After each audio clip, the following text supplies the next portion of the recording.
Está começando mais um programa, Momentos Espirituais, produzido pela equipe de comunicação do Centro Espírita Paulo de Tarso, Vinhedo.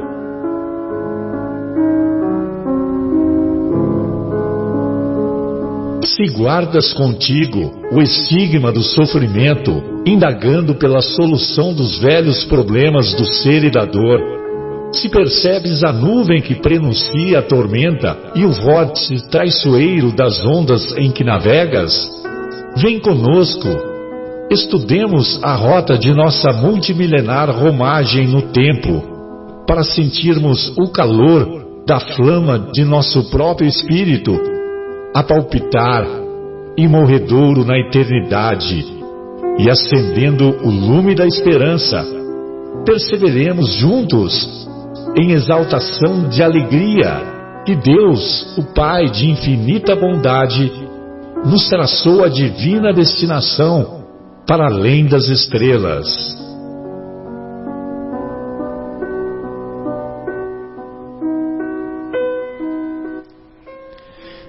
Uma boa noite a todos.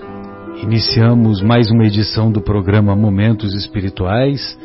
Hoje, 15 de março de 2019, estamos na agradável companhia do nosso querido Leandro, do nosso querido Marcos Melo e do nosso João, desejando uma ótima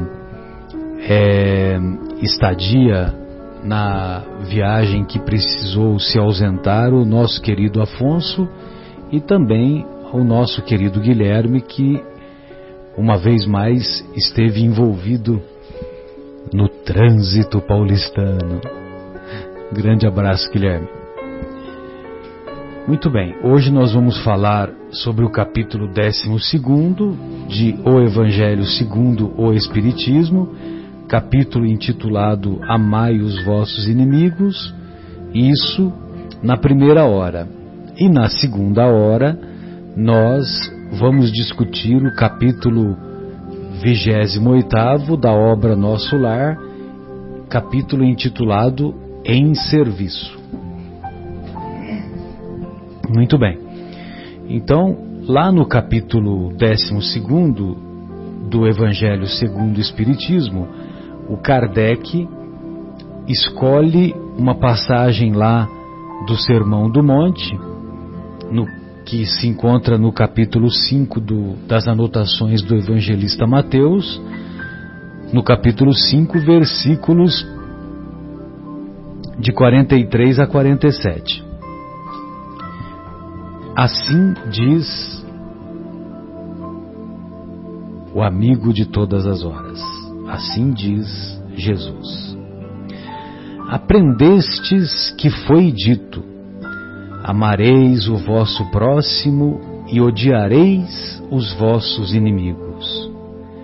Eu, porém, vos digo: amai os vossos inimigos, fazei o bem aos que vos odeiam e orai pelos que vos perseguem e caluniam, a fim de serdes filhos do vosso Pai que está nos céus e que faz, se levante o sol para os bons e para os maus, e que chova sobre os justos e os injustos.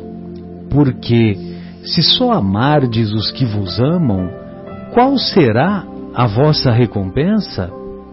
Não procedem assim também os publicanos? Se apenas os vossos irmãos saudardes, que é o que com isso fazeis mais do que os outros? Não fazem outro tanto os pagãos? Trata-se de uma clareza meridiana nós observarmos o conceito do Mestre sobre amar os inimigos, amar os opositores. E a clareza meridiana se manifesta por esse argumento que ainda estamos longe de compreender, porque ainda estamos muito arraigados àqueles sentimentos materiais, aqueles sentimentos em que prevalece o nosso ego sobre o nosso self, sobre o sentimento mais profundo que se encontra no nosso íntimo, e ainda temos dificuldade de colocar em prática o amor aos opositores, o amor aos inimigos. Mas Jesus deixa claro que Deus faz chover sobre justos e injustos. Deus ama indistintamente os seus filhos. E se nós apenas amarmos os que nos amam, apenas gostarmos daqueles que gostam de nós, o que nós fazemos de diferente?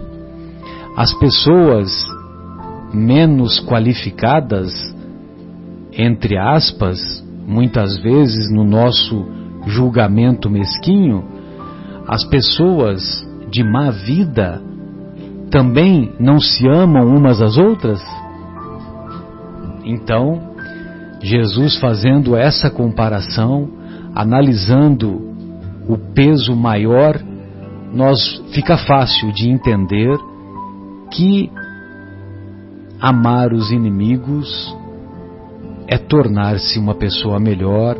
Amar os inimigos é estabelecer uma justiça maior do que a justiça dos escribas e dos sacerdotes, como dizia Jesus em seu tempo. Muitas vezes observamos nos dias de hoje, imaginem vocês a cena. Nós, espíritas, escutamos ou melhor, assistimos aqueles programas de televisão em que, se fosse na nossa 30, 40 anos atrás, vocês já ouviram falar de um jornal intitulado Notícias Populares? Você se lembra também, né, Leandro? Sim, com certeza. O pessoal dizia naquela época que se você espremesse o jornal, saía sangue, né? O jornal Notícias Populares. Lá no Rio... Lá no Rio era o Dia. O Dia, né? Pois é. Então, hoje, como devido à facilidade das comunicações, então os jornais estão em desuso, mas ainda se vende muito jornal. Mas as pessoas acompanham com mais frequência os telejornais, e muitas vezes aqueles programas ou telejornais no final da tarde, começo da noite, em que são mostrados aquelas cenas de crimes, aquelas cenas que nós muitas vezes detectamos menores que colocam a camisa no rosto, né, porque não pode ser identificado, e muitas vezes nós, espíritas, olhamos aqueles crimes e desejamos que se faça justiça, que aquela criança tem que pagar pelo que fez. Aquela criança, eu digo porque muitas vezes é um adolescente, às vezes está lá na transição de atingir a maioridade, mas devido à lei que protege os adolescentes, só a partir dos 18 anos que pode ser criminalizado, né? Muito bem, e nós consideramos então que esse adolescente tem que morrer na cadeia, tem que sofrer as maiores aflições, e quando dá 7 da noite, 7h15 mais ou menos, nós desligamos o telejornal ou aquele programa e nos dirigimos à casa espírita. Nos dirigimos à casa espírita com aquela vibração, vamos dizer assim, pouco amorosa, e chegamos na porta do centro e fazemos um limite, né? Na porta do centro, do lado de fora é o ódio. Aí instala aquelas asinhas, né? Aí quando entra na porta do centro, e quando eu estou dando exemplo do centro espírita, mas poderia ser outro templo de outra denominação religiosa, mas nós estamos fazendo aqui, nós espíritas, a nossa meia-culpa. E então nós entramos no centro espírita, travestidos daquele amor, né? E lá no centro nós chamamos as pessoas de meu irmão, inclusive até colocamos uma voz doce, né? Meu irmão. Vai morar uma semana com esse, dá pra você ver. Vê se você aguenta. Muito bem. Aí chega lá, nós assistimos a palestra, nos emocionamos com o palestrante, nós tomamos o passe. Se é um dia como hoje, o Anel de Luz, que tem as músicas, né? Nós muitas vezes choramos cantando as canções, belíssimas por sinal. E quando voltamos para casa, pegamos o ódio que deixamos lá fora, chegamos em casa e começa tudo de novo. Isso significa que o Evangelho ainda não entrou dentro de nós. Significa que estamos distantes do Evangelho. Então, evidentemente que não é o nosso desejo permanecer desta maneira, mas é importante nós estarmos atentos com muitos detalhes para que nós nos afastemos desse julgamento, muitas vezes julgamento insano, um julgamento caracterizado pela imaturidade, um julgamento que muitas vezes pode até ter justiça, mas não tem misericórdia. Não tem misericórdia. Nós muitas vezes pegamos um vidro de qualquer bebida ou de qualquer produto alimentício e o vidro está vazio, nós embalamos cuidadosamente para não ferir as mãos do lixeiro, mesmo sabendo que o lixeiro muitas vezes ele se reveste daquelas luvas grossas, né, daquelas luvas mais apropriadas que servem de segurança, servem de proteção para que ele não se machuque.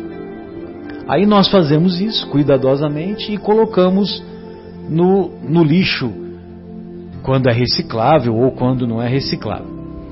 Muito bem. No caso do vidro é reciclável. Muito bem. Só que ao mesmo tempo nós percebemos do outro lado da rua que o nosso vizinho pegou o vidro e colocou no lixo de qualquer jeito. Colocou no lixo de qualquer jeito. Aí nós olhamos para o nosso vizinho com aquele ar de desaprovação, com aquele ar de superioridade e com aquele ar de quem considera aquele vizinho um desqualificado. Ou seja, um ser inferior. Um ser inferior. Ou seja, o Evangelho ainda não entrou em nós.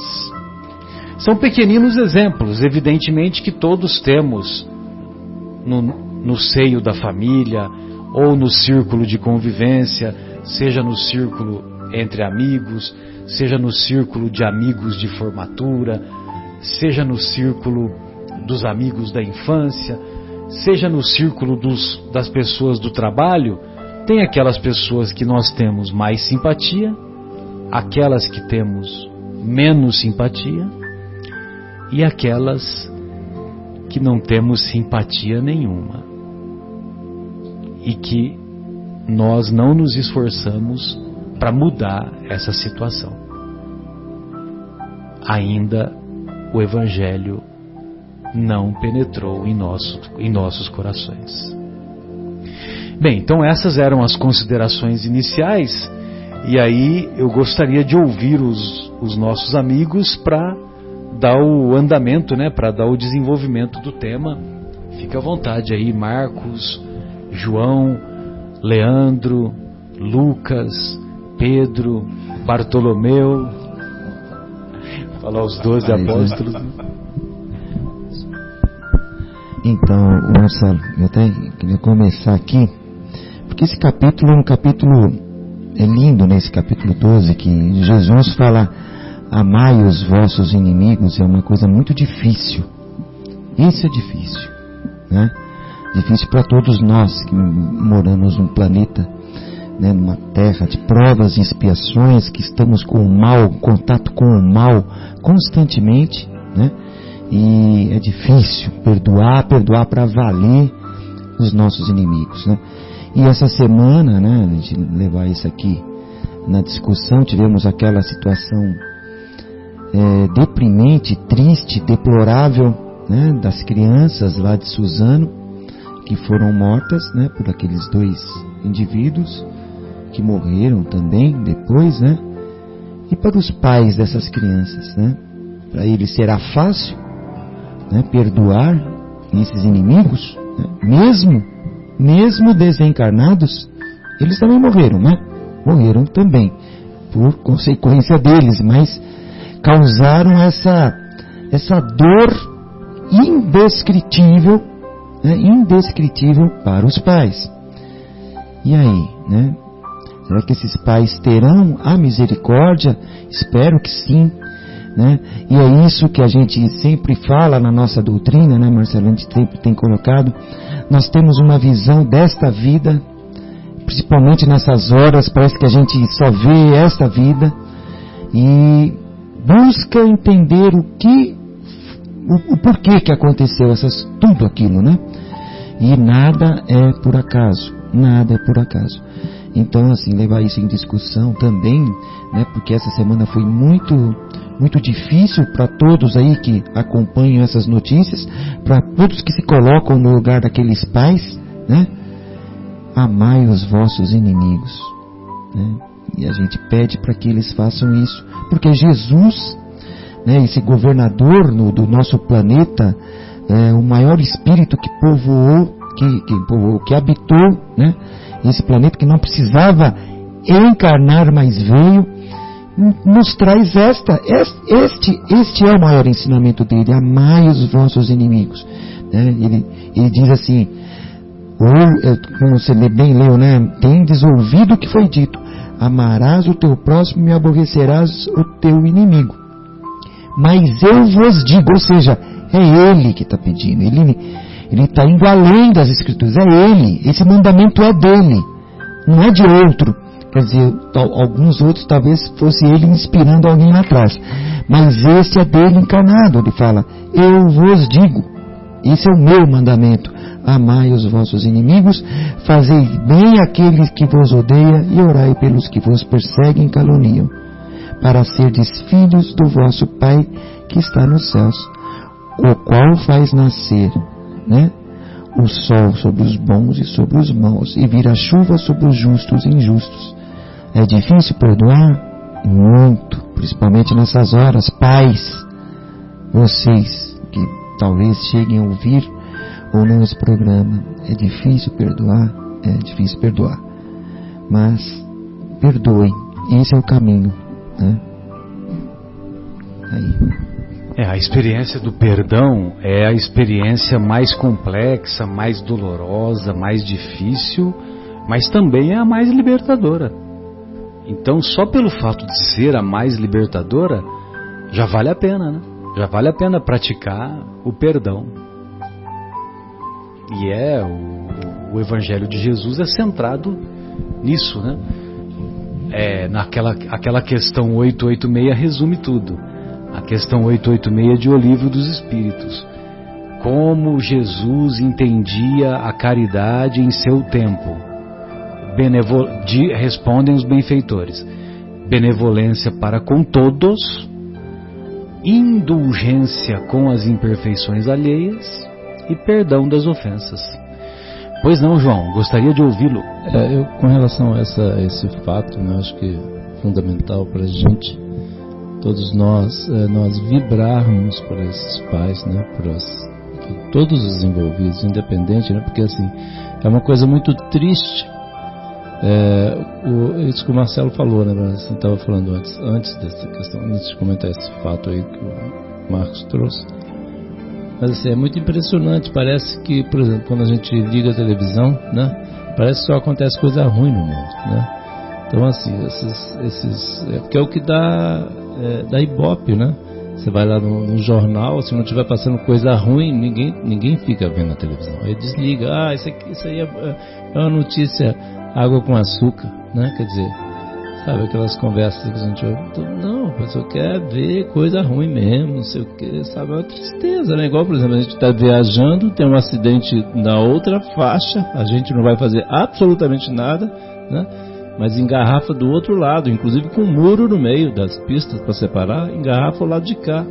É impressionante, né? O ser humano, como é que ainda... É porque as pessoas diminuem a velocidade para ver interpretar o acidente do outro lado. Um absurdo, né? Para dar opinião, né? Quer dizer, a hora que for assim, faz uma prece, pede para que as pessoas envolvidas no resgate, no atendimento, os médicos, enfermeiros, bombeiros, enfim, todos os policiais, que sejam amparados, né, pelos espíritos, para poder prestar o melhor atendimento. Mas não é bem isso, né? Mas nós que já temos conhecimento, por isso que eu até separei aqui uma passagem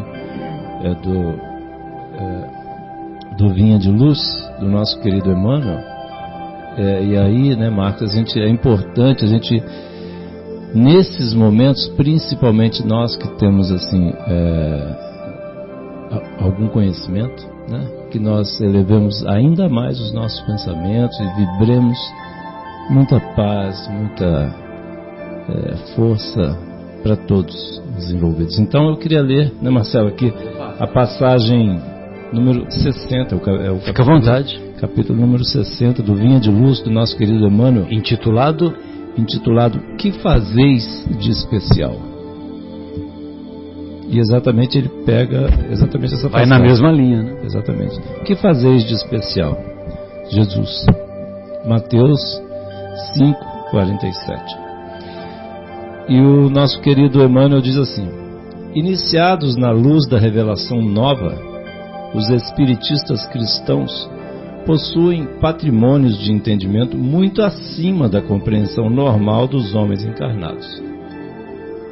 Em verdade, sabem que a vida prossegue vitoriosa além da morte, que se encontram na escola temporária da Terra em favor da iluminação espiritual que lhes é necessária, que o corpo carnal é simples vestimenta a desgastar-se cada dia, que os trabalhos e desgostos do mundo são recursos educativos, que a dor é o estímulo às mais altas realizações, que a nossa colheita futura se verificará de acordo com a sementeira de agora, que a luz do Senhor clarear-nos-á os caminhos sempre que estivermos a serviço do bem, que toda oportunidade de trabalho no presente é uma bênção dos poderes divinos, que ninguém se acha na crosta do planeta em excursão de prazeres fáceis,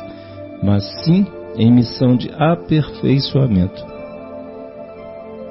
que a justiça não é uma ilusão e que a verdade surpreenderá toda a gente, que a existência na esfera física é abençoada oficina de trabalho, resgate e redenção, e que os atos, palavras e pensamentos da criatura produzirão sempre os frutos que lhes dizem respeito no campo infinito da vida. Efetivamente, sabemos tudo isso. É verdade, né? Efetivamente sabemos tudo isso. E ele conclui assim: em face, pois, de tantos conhecimentos e informações dos planos mais altos a beneficiarem nossos círculos felizes de trabalho espiritual, é justo ouçamos a interrogação do Divino Mestre: que fazeis mais que os outros? Então, eu estava lendo essa passagem aqui, e assim, nós precisamos pensar diferente, né? Não só pensar diferente, mas agir diferente, mas rezar diferente, viver diferente. Quanto nós temos vivido diferente, né? Quanto nós temos levantado de manhã cedo, né? Na hora que a gente encontra a esposa, o marido, o filho, como é que a gente tem se comportado? Como a gente reage quando a gente assiste essas notícias? E quando a gente assiste, né? Porque muitas vezes, como dizia eu sempre cito a nossa querida amiga Dona Marta Laurito, lá de São Paulo, ela dizia assim: depois que inventaram o controle remoto, a gente só fica vendo coisa ruim porque quer. Aperta, muda o canal. A gente não tem, a gente escolhe as coisas que a gente vai comer, a gente não come coisa estragada. Não é verdade? A gente não come coisa, um macarrão estragado você vai comer, você vai passar mal, né? Uma comida estragada você vai passar mal. Por quê? Somos escravos por livre opção, né? Exato. Olha só a incoerência. Então, escravos por livre opção. Como é que pode? Então, assim, por que motivo a gente está vendo uma situação qualquer que seja deprimente, né? E a gente ainda continua ali magnetizado, preso, não consegue sair. Não é verdade? Bom, né, quantos de nós já não passou por essa situação? Não é verdade? Estou dizendo aqui de mim mesmo, né? Eu tenho, inclusive, já citei um exemplo aqui uma vez, que eu brinco com aquela história fala assim: você já, quando a conversa está ruim assim no meio, eu brinco assim: você viu o jogo ontem? Pronto.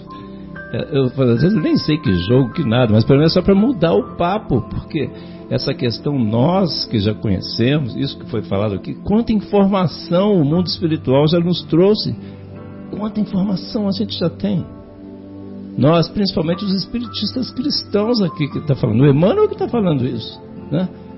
Mas quanta gente já não tem? E aí, aconteceu comigo uma vez, eu falei isso aí.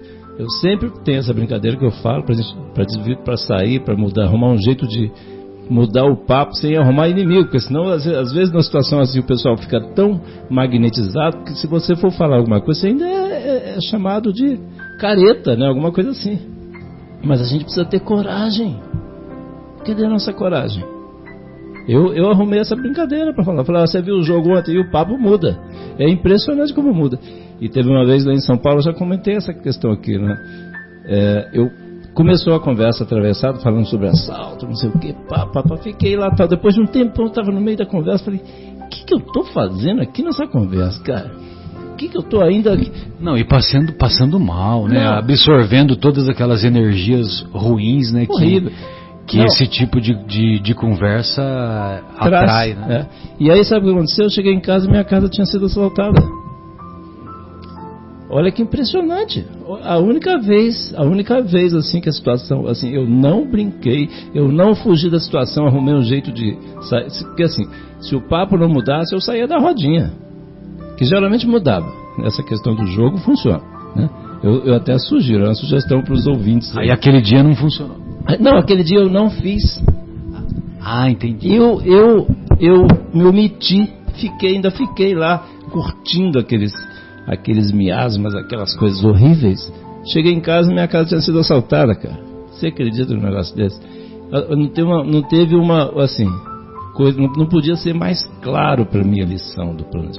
Porque assim, gente, nós somos os agentes de mudança que Jesus vai utilizar para melhorar esse mundo. Somos nós.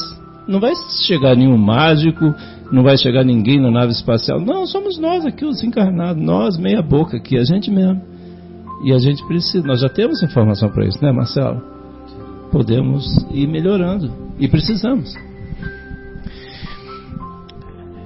Na obra Sexo e Destino, tem uma determinada personagem, o Cláudio Nogueira. Ele... pai da Marita e da Marina. Só que agora eu não lembro se é a Marita ou a Marina que ele assediou, né? Marita. Então, ele, nos seus devaneios e desequilíbrios sexuais, ele assediou a própria filha. Assediou a própria filha. E a filha que ele não sabia, né, naquele momento lá, né? E a filha, para sair, a filha, para se desvencilhar dele, saiu numa desabalada carreira e acabou se acidentando. Foi acidentada, foi atropelada. Aí, olha só a situação. Aí ela foi socorrida, foi atendida, né, lá no hospital. E o Cláudio caiu em si. Ele enxergou a bobagem que ele tinha feito. Por isso que o acidente foi uma bênção, né? E aí lá no hospital, alguns amigos espíritas ofereceram lá para ele o consolo. Eu estou dizendo amigos espíritas porque no relato do livro são amigos espíritas. Foi um mas poderia farmacêutico, né, que era espírita. Mas poderia ser qualquer outra religião. Poderia ser os irmãos os irmãos católicos, os irmãos protestantes de origem protestante que exercem esse trabalho nos hospitais de maneira brilhante, nos hospitais, nas penitenciárias. É verdade. Só estou dizendo que o relato do livro. E aí ele oferece o livro O Evangelho segundo o Espiritismo para o Cláudio Nogueira. E o Cláudio Nogueira, com aquele sentimento de culpa horroroso que todos nós de alguma forma já sentimos nas mais variadas situações, ele pega o Evangelho, aí ele abre, sabe o que cai? Caridade para com os criminosos. Que, se não me engano, é nesse capítulo. Nesse capítulo, amai os vossos inimigos. Até vou pedir para vocês darem uma checadinha para ver se é mesmo, para confirmar. E aí então ele fala, naquele sentimento de culpa horroroso que ele se encontrava, ele fala que então quer dizer que Deus não me odeia? Não, Deus não te odeia. Mas Deus não é, né? Não é nesse capítulo. Acho que é em outro capítulo que agora me fugiu. Talvez seja no do perdão, do perdoar, né? O misericórdia. Bem-aventurados os misericordiosos. E aí então foi uma experiência muito significativa para ele, porque ele se transformou. Ele reconheceu que Deus não o odeia e estava lhe dando uma nova oportunidade. E ele abraçou essa nova oportunidade. Vale a pena ficar o convite aí aos estimados ouvintes para que leiam a obra Sexo e Destino. É uma obra emocionante do início ao fim e o final é surpreendente. É sensacional. O final é surpreendente, só que eu não vou fazer vou dar spoiler. Spoiler. Inclusive aquela passagem, né, Marcelo, que outro dia eu até tive a oportunidade de comentar lá na aula dos pais, lá na segunda-feira, porque surgiu um questionamento sobre a questão lá da pessoa, o que acontece quando, né, o paciente está em coma, etc. e tal, como é que fica, se o espírito tem consciência, etc. Tem uma passagem nesse Sexo e Destino que fala dessa... É muito emocionante. Tem hora que for ler, tem que ler assim num local reservado, com bastante lenço, porque vai chorar, né? Vai chorar bastante. E lava a alma. Sem dúvida. E ali ele fala que, quer dizer, verdadeiros milagres ocorrem nesses momentos e muitos querem praticar a eutanásia, né? Quando na realidade esses momentos que os espíritos têm para ficar ali são momentos em que ocorrem grandes processos, grandes transformações, de transformação de tantos corações, e a gente não tem nem noção. É sensacional, né, Leandro? Você já leu também esse livro, né, o Sexo e Destino? Também já li um punhado de vezes. Grandes períodos de umbral são evitados. Exatamente, é muito sensacional, muito bem lembrado, Marcelo. De estágio no umbral, né, são evitados. Bem, eu vou fazer um comentário também sobre o que aconteceu no município de Suzano e também hoje, infelizmente, lá numa cidade da Nova Zelândia, que o nosso irmão desequilibrado, infelizmente, invadiu uma mesquita e teve como saldo 49 pessoas foram covardemente assassinadas, enquanto que em Suzano foram 9, né? 10. Somando os dois, né? Ah, sim. Ao todo, somando os dois autores. Só abrir um parênteses aqui, Marcelo. Fica à vontade. É no capítulo 11, item 14. Caridade para com os criminosos. E o capítulo 11 é o amai o próximo como a si mesmo. Amar o próximo como a si mesmo. Então, bom, vamos fazer uma reflexão. Jesus disse para um dos ladrões que hoje mesmo aquele ladrão estaria com ele no paraíso. Olha só. Então, Jesus abraça o criminoso, né, o que é tido como, entre aspas, bom ladrão, né, porque bom ladrão é um qualificativo que foi feito pelos homens aí no decorrer dos séculos, que não tem cabimento, né? Que inclusive o nome dele é Dimas, né? Pelas tradições, né? O nome dele é Dimas. E então Jesus amava o criminoso, o delinquente. Por quê? Porque o delinquente, na visão do mestre, é um doente. E aquele que é doente, o tratamento para quem é doente, qual é o tratamento? É amor. É o medicamento divino. Né? É o medicamento divino. É o princípio da caridade. Né? Agora, Jesus era rigoroso com os fariseus e com os discípulos. A tal ponto que, se você pegar lá a obra Estante da Vida, tem um capítulo em que o Nicodemos estabelece um diálogo com Jesus. Jesus já desencarnado, e naquele período que ele foi fazer o desmame, né, que foram cerca de 40 dias, que ele teve vários processos de materialização, que todas as aparições de Jesus após a crucificação foram fenômenos de materialização. Tinha um monte de médium, esses médiums doavam ectoplasma e ele aparecia.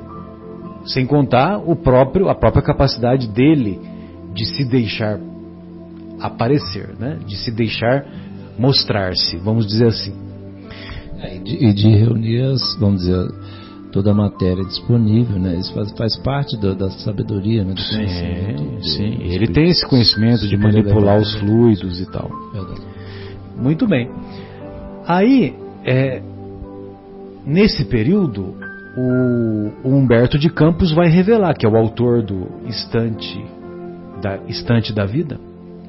Então ele vai revelar um diálogo de Nicodemos com Jesus, não aquele diálogo lá da reencarnação, em João, se não me engano é capítulo 14, né, lá do Evangelho de João, aquela história toda, mas que nós já discutimos em programas anteriores. Fonte Viva?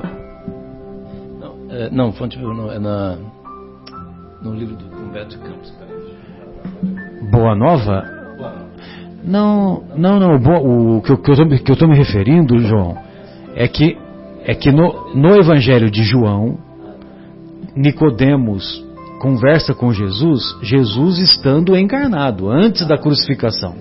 Não, tá certo, desculpa. Entendeu? Que tem aquela passagem: ninguém poderá ver o reino de Deus se não nascer de novo. Não, eu pensei que você ia citar uma passagem lá do Boa Nova, desculpa. Não, aí no Estante da Vida tem esse diálogo de Nicodemos com Jesus. E Nicodemos fala: olha, mestre, eu estou em dúvida entre a retidão e a delinquência. Olha só como é que ele fala. Eu estou em dúvida entre a retidão e a delinquência. Porque eu vejo que você, olha só, você ama os criminosos. Você ama os criminosos. Você não chama a atenção dos criminosos, você não é rigoroso com os criminosos. Você ama os criminosos. E aqueles que procuram ter uma vida caracterizada pela retidão, o Nicodemos era fariseu. Então ele procurava cumprir as leis, cumprir com aqueles ritos, aquela coisa toda. E com as pessoas que procuram ter uma vida reta, você é rigoroso conosco. Entendeu? Porque ao longo das passagens evangélicas nós vamos observar que Jesus combateu em várias circunstâncias, combateu com veemência a hipocrisia. E a hipocrisia que não é só lá da época dos fariseus, não. A hipocrisia também dos fariseus modernos. Com certeza. Né? Que nós muitas vezes pregamos uma coisa e fazemos outra. Mas eu acho que da mesma forma nós, como os pais, tem filho que a gente precisa dar uma atenção maior, né? Eu acho que Jesus faz isso conosco. Para eles nós somos crianças. Então, né, como Nicodemos fala, poxa, você ama aquele delinquente, né? E para nós são rigorosos.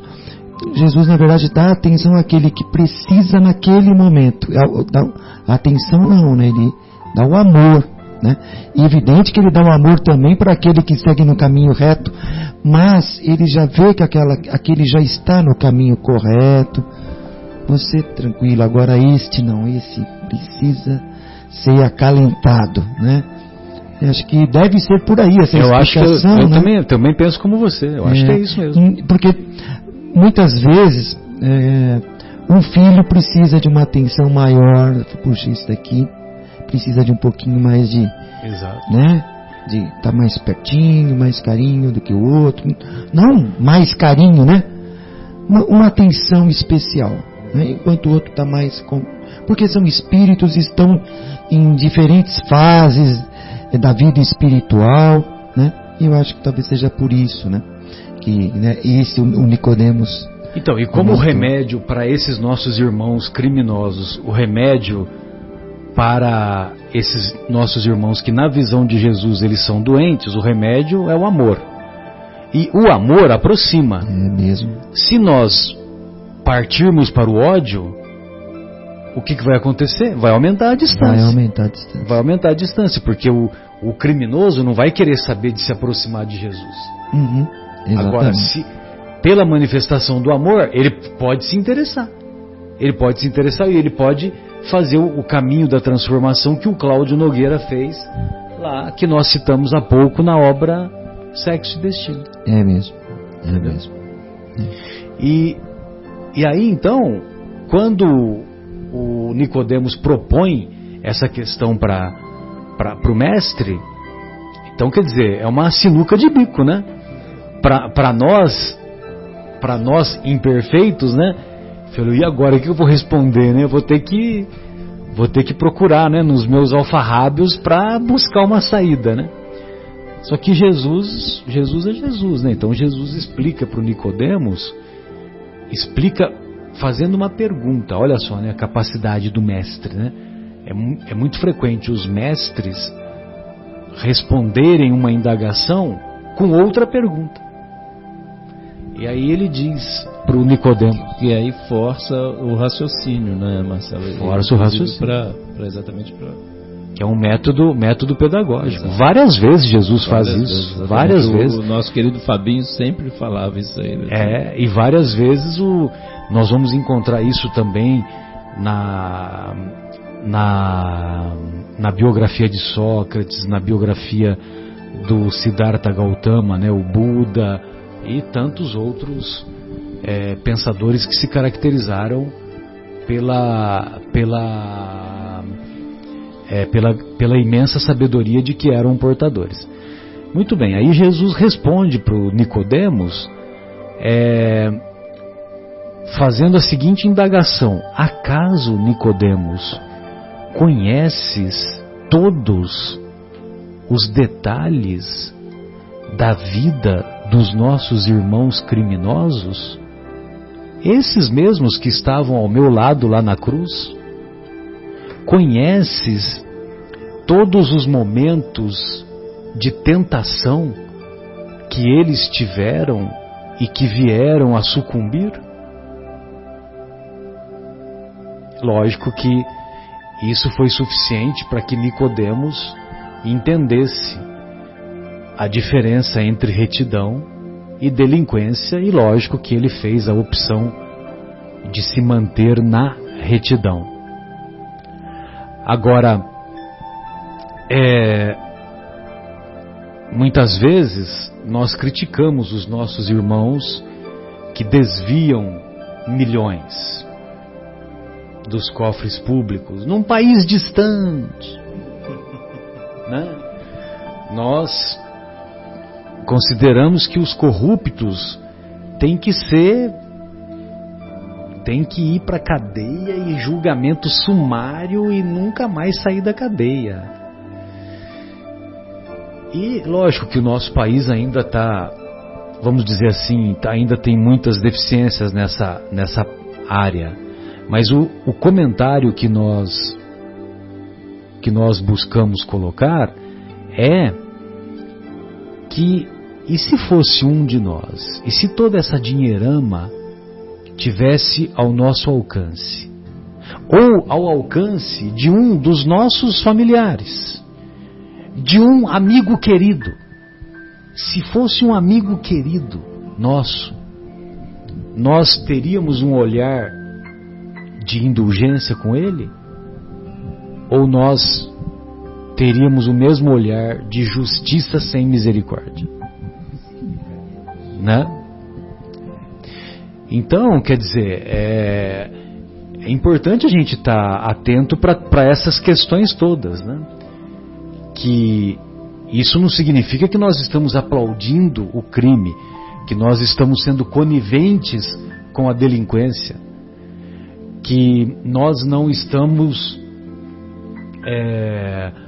como se diz, nós não estamos nos sensibilizando com aquela prática do crime. Não é ser indiferente, né? Nós devemos estar atentos para isso e devemos nos esforçar, mas não são as instituições que vão mudar o nosso país ou que vão mudar a sociedade do nosso planeta de maneira geral. Quem vai mudar a sociedade e as instituições é a melhoria de cada um de nós, porque as instituições são feitas pelos homens, e se são feitas pelos homens que se caracterizam pela retidão, a sociedade vai se caracterizar pela retidão, sem dúvida, e não pela delinquência. É isso mesmo, Marcelo. Nós fazemos a mudança, né? E a gente cobra isso do outro, cobra do vizinho, cobra do governo, cobra da segurança, que é a indenização, que é isso, que é aquilo, mas é nós que fazemos a mudança, né? E a gente volta nesse assunto dos garotos, né? E isso acontece em todas as partes do mundo, também não é só aqui, não é porque o país é um país problemático, mas isso acontece muito. E quem passa por uma experiência dessa do lado da vítima, né? É muito difícil realmente perdoar, até porque essas pessoas, algumas provavelmente terão essa visão, outras, a maioria ainda não, porque o cristão espírita, o número de adeptos aí que estudam essa belíssima doutrina, ainda não é o país inteiro, mas um dia será o mundo inteiro, de entender que não existe apenas essa vida, que nada acontece por acaso, e quando nós nos propomos a voltar à carne, nós temos ali um caminho, né, que podemos ou não seguir, mas que foi de certa forma escolhido, né? Então não sabemos, enfim, do que se passou, do que se passa entre as pessoas e durante diversas encarnações, né, Marcelo? Mas nada é por acaso, né? Até Jesus até fala, né, que o escândalo acontecerá, né, mas ai de quem o provocar. Então, ou seja, aqueles meninos provocaram um escândalo e pagarão por isso, pela consciência própria, né? Os autores do crime, né? Os autores do crime, desculpa, Marcelo, foi bom, é isso mesmo. Eles serão responsabilizados, enfim, na espiritualidade por eles próprios, pela consciência, por tudo que eles fizeram. Mas, às vezes era uma coisa que teria que estar acontecendo. A gente ainda não vai buscar essa explicação, não sei como, mas nada é por acaso. Então, a esses pais que vibrem pelos filhos que se foram momentaneamente, né, que fez parte de um aprendizado para todos que estão convivendo com isso e passaram por isso, né? E por esses dois que desencarnaram também, que causaram esse desencarne, né, nós vibramos por esses espíritos que não sabiam exatamente o que estavam fazendo, né? As vítimas se transformaram em mártires. São mártires da sociedade atual, né? Sim, lógico. Que sirva de lição, que isso se transforme numa coisa positiva no futuro, não, mas que o ódio não aumente, né? E a coisa isso não se transforme no ódio, e sim numa lição. E é muito frequente vir à tona aquelas perguntas do tipo: onde estavam os benfeitores espirituais que não impediram esse desfecho lamentável, trágico? Estavam ali do lado daquelas pessoas. Porque é o seguinte, amparando a todos. Amparando a todos. Então, mas não é só isso. Cada um de nós temos o nosso anjo da guarda individual. Temos ou não temos? Todos nós. Esses nossos irmãos, os autores do crime, eles também têm os anjos da guarda. Também. E os anjos da guarda, isso você pode pegar na obra de Kardec, na Revista Espírita, tem vários relatos nesse sentido. O que eles dizem? Os anjos da guarda, eles fazem de tudo para evitar. Eles estão percebendo que o crime vai acontecer, Então eles fazem de tudo para evitar. Só que chega um momento que não é mais possível tirar da cabeça dos autores do crime aquilo que eles virão a praticar. Aí o que eles fazem? Eles vão para o outro lado, o lado daqueles que serão as vítimas, para tentar minimizar ao máximo aquilo que se configura no horizonte, nos próximos dias, nas próximas horas, né? Porque chega um determinado momento que não, eles já detectam que não vai ter retorno, que infelizmente o crime, a falta de lucidez, a insensatez vai levar ao acontecimento trágico. E aí eles vão para o outro lado. Então eles entram em contato com os anjos guardiães das vítimas, com os anjos guardiães das outras, eu vou chamar de crianças, né? Sim. Das outras crianças que podem ser poupadas, né? E eu me lembro que um dos relatos, várias pessoas, crianças e professores e assistentes, ficaram agachados numa cozinha lá, né? Escondidos atrás da geladeira e tal. Então, quer dizer, pelo menos, vamos dizer assim, né? Houve uma possibilidade de se minorizar, né? Ou de tornar menor esse crime, essa situação tão infeliz. Desculpe, João, por me alongar, fica à vontade. Não, de jeito nenhum. Não, e eu acho que assim, a gente muitas vezes a gente fica na dúvida, como é que a gente age nessa situação, né? E aí, o que os Espíritos nos dizem? Qual que é o nosso maior exemplo a seguir? Jesus, né? E Jesus o que falou na hora que ele estava sendo crucificado mesmo? Pai, perdoa, Pai, eles não têm a mínima noção do que estão fazendo. Então, assim, voltando de novo a nossa querida Dona Marta, ela falou assim, essa moçadinha que fez esse negócio, a gente tem que rezar muito por eles, porque assim, já estão completamente enrolados, né? Infelizmente se deixaram levar, né? Mas assim, não nos mantenhamos, né, com vibrações pesadas, difíceis. Eu sei que é difícil, a gente precisa amenizar a situação, a gente precisa vibrar, principalmente por todos os envolvidos, né? Para que tenham tranquilidade, serenidade, né? E a gente tem a vida eterna, nós vamos corrigir, eles também vão corrigir essas coisas aí. Muito bem, João. Então, esse comentário que você fez, eu já vou aproveitar como um gancho para o estudo que nós vamos desenvolver em seguida, da obra Nosso Lar, que no capítulo Em Serviço, que é o capítulo 28º, nós vamos ter uma ideia, ainda que pálida, mas uma ideia do que acontece com os nossos irmãos que optam pela delinquência. Permita a Deus que nós, de nossa parte, nos esforcemos para fazer a opção da retidão. Vamos fazer a primeira pausa musical? Você quer fazer mais um comentário? Fica à vontade. Não, é só colocar, Marcelo, só para complementar, né, nos nossos irmãos benfeitores e os que não são também, né, que ficam nos intuindo, né? Eles intuem, mas a decisão é realmente do que está encarnado, né? E até às vezes desencarnado, porque eu lembro até nós vamos no Nosso Lar, o André Luiz, que ficou no umbral aquele tempo todo, lamentando, e a partir do momento que ele, do fundo do coração, ele pediu perdão, quer dizer, partiu dele, e ele enxergou o que estava ali ao lado dele, né? Até então ele não enxergava isso, né? E eu acho que estendendo mãos generosas. Estendendo mãos generosas, estava ao lado, olha, pronto, ligou, né?